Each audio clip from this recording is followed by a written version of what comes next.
Are we finally going to play Hanzo in this match? Nope.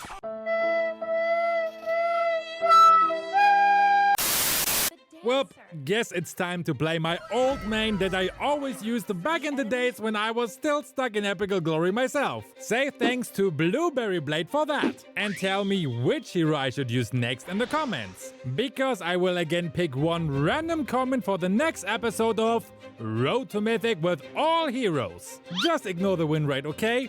Girl, what the fuck is you talking about? Skins are more important than skills anyway. I would love to analyze the draft pick phase, but I couldn't ban anything and 4 out of the 6 bans are trash. So let's start with the game. This is the build and emblem I used. Why I use Petrify spell I will explain later. Just so much, this spell is by far the best for Badang. I'm going to prioritize Demon Hunter Sword as first item. We don't really need boots in the first few minutes of the game. And DHS is a huge power spike for us, since Badang's ult trigger basic attack effects. We're up against Freya, who is pretty weak in the early game. Wait, no, she's strong in the early game. I don't know which idiot ever said she's weak in the early game. So until we are on level 4, we will play passive and just make sure to last hit any minion.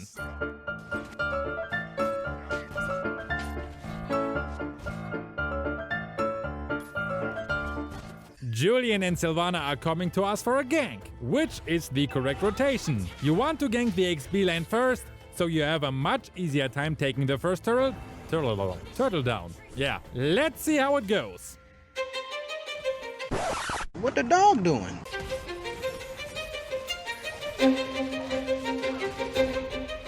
That went very well, although I missed my jump. After the gank we should directly attack the turtle, because the respawn time is very short in the early game. Now we have a 3v2 situation in the jungle, because both roamers are babysitting our marksman. As always in epical glory. Ow! Vexana hurts a lot and Belleric arrives on level 2? Hold up a second. My god, I didn't notice they have no jungler. Since I'm a bit low, I retreated from the front line, but stayed in range to jump in with my second skill. I guess it's time to explain Badang's skills. Let's start with his passive. After every 4 basic attacks, the next attack will be enhanced. You can see that the next attack is enhanced by Badang starting to glow. It will knock back the enemy and deal additional damage. If the knocked enemy collides with an obstacle, he will be stunned. Thanks, Past Nico. If you ever thought about starting a YouTube channel, just do it. Even when your first videos and voiceovers suck, you will become much better after each and every video. And get awesome sponsors like Lords Mobile. Lords Mobile is a mobile 3D real-time strategy MMO with RPG elements. The game features large-scale siege wars, epic RPG-style hero battles against cute lizards like this fella, a kingdom building mode where you can build your own empire, equipment crafting for your heroes, and the list goes on. So download Lords Mobile Tower Defense right now using my link in the description. Back to the topic. His first skill knocks the enemies back and slows them. If you push them into a wall, you will deal extra damage and stun them. This will also trigger 1 stack on his passive, which you can use for some great combos. You can store it up to 2 times and it has a cooldown of 2 seconds. His second skill lets him dash, give him a shield and creates a wall if you hit an enemy hero. This wall you can remove when using your second skill again. His ult also pushes back enemies, stuns them if you push them into a wall, and deals extra damage if the fist hits a wall. You also gain CC immunity while it's active, so it can't be cancelled unless the enemy hero have a suppression effect. Franco is your worst nightmare as a Badang main. As I said before, his ult as well as his first skill counts as basic attacks. So items like Demon Hunter Sword is a must-have item for him, since each of Badang's hits trigger the effect from it. Now since you know the basics about Badang, let me show you how to use his skills in a gank. First, I went into the fight using my second skill as a dash skill and tried to secure the turtle with my ult. Because Julian knocked up Belleric, I could kill him with my ult. Freya and Vexana are still there, so I just poked Freya once with my first skill and knocked her against a wall with a second strike. Since I knocked back Vexana as well, she was stunned. So I used my second skill as a damage source to send the wannabe waifu into her grave. Freya is already toxic AF, but I get it. They are 9 now behind in kills. Still, being toxic never ever helped anyone. As XP laner, you of course have to clear your wave, and you can use a small combo here. Once you have 3 stacks of your passive, use your first skill to get your enhanced basic attack. This you can use to clear waves or push turrets, but also to surprise the enemy. 𝐷𝐻𝐻 is not a one-trick pony anymore after the recent adjustments. We got some sweet turret gold, so it's time to taunt the already toxic Freya a bit. Well, you shouldn't tower dive Freya. She's just way too tanky as that you could easily kill her. I used my ult basically just to save Julian. Baleric is still on level 3. Since both Estes and Baleric use the roam item, they both can't benefit from it because they can farm. Never ever get the roam item if another ally already has it. Since Freya had to retreat, we can just take down the turret and Baleric as well. Whoops, I wouldn't fight Baleric in the turret because he can taunt you and make you attack him, which triggers the turret aggro. Because Freya is low, we can just cut the lane now. This saves us a few seconds to take down the turret. I also checked the bush since Freya could be in there recalling. Julian shouldn't be here anymore. In the first 5 minutes, the jungler won't receive any gold or XP from minions, and both buffs are up. I could push the turret away just by myself. Now after the first turret is down, your next target should be the turret mid. Taking down this turret is a huge game changer, because it opens up the enemy's jungle area for invades. Since Baleric and Vexana defends it though, we could just rotate top to clear our wave. I decided though to speculate on their inexperience. I started to hide in this bush so they could think that I go back top, so they might come out of the turret. Baleric actually did it and, well, since Julian is low, I took down the turtle by myself. Freya abandons her lane and joins the party on the bot lane. She just makes everything worse, because now she steals the farm from a marksman, who's their only hope of winning the game. Although they shut down our Layla, it doesn't matter. Their Freya died in the process, and I got 2 waves plus the gold crab, while they lost 2 waves, which is worth more than 400 gold. As you can see, I'm 2 levels above Freya now, so she can't fight me in the 1v1.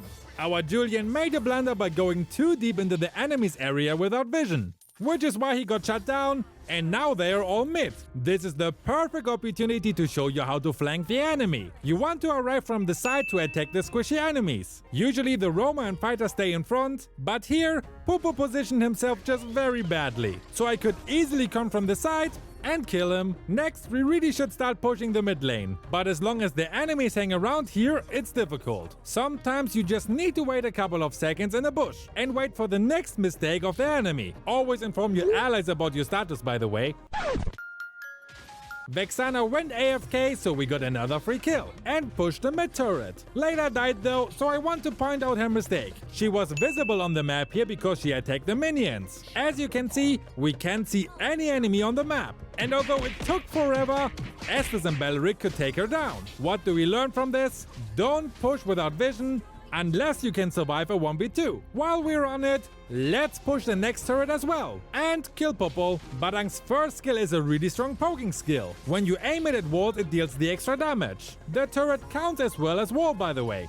We're so strong, we could push the whole mid lane through and win the game. Let's go, Angela!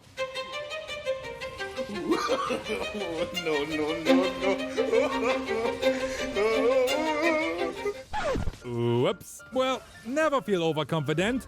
𝐷𝐻𝐻's ult is much weaker if you don't get the extra wall damage, and if the enemies can still fight back.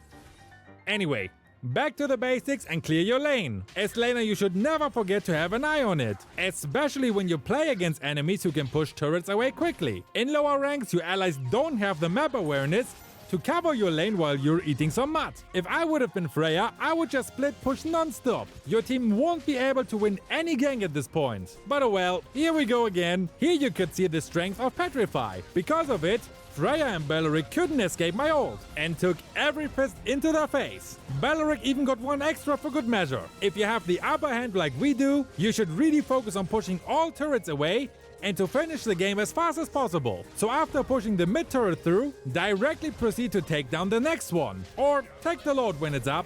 If you're losing out that badly, the only chance you have is to stall the game as long as you can, or as mentioned before, split push whenever you have the chance. Any open fight will result in another loss for you. Freya is actually taking my advice and pushes, which is why I retreat. I didn't notice that Vexana was just AFK, so we could have just finished it here already. Always pay attention to what your enemies are doing. Now the most tricky part of the game starts. Although you dominate the enemy, it's hard to fight them inside of their base. And you really don't want to give them a chance to wipe you out, because this could result in an epic comeback for them. A 1v4 is also a pretty bad idea, especially when you play a single target hero like Selena. We're now in the 3v5 situation, or a 3v4, but as I said, I didn't realize that Vexana was AFK, so I expected that they would try to get the Lord now, and positioned myself in this bush for an ambush. I knew I had to take down Popo, and if possible damage them all so much that they won't be able to contest it anymore. So I waited and waited until Popo was there, and then...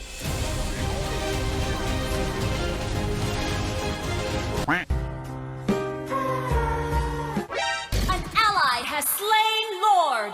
Made the best trade possible. Although I knew that I will die now, it didn't matter, because I took down 2 of them and almost Belleric as well. My Petrify also helped me to survive as long as possible while using the full duration of my ult to deal the maximum amount of damage. This means they have no chance to contest the Lord, and my team will have the numbers advantage to end the match. Making good trades is one of the most important techniques you need to know. So you have to watch my trade guide right now to learn all the different kinds of trades. Or you check out the other episodes of the Road to Mythic with All Heroes series. See you over there!